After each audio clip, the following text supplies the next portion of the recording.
దేశంలోనే ప్రతిష్టాత్మకమైన గిరిజన విశ్వవిద్యాలయం ఏర్పాటుకు కేటాయించిన స్థలాన్ని అధికారులు పరిశీలించారు.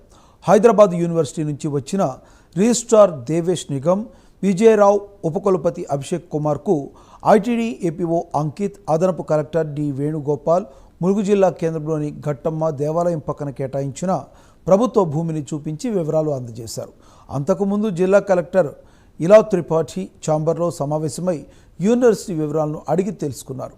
యూనివర్సిటీ ఏర్పాటుకు తాత్కాలిక తరగతుల నిర్వహణ కోసం ములుగు మండలం జాకారంలోని వైటీసీ భవనాన్ని తనిఖీ చేశారు.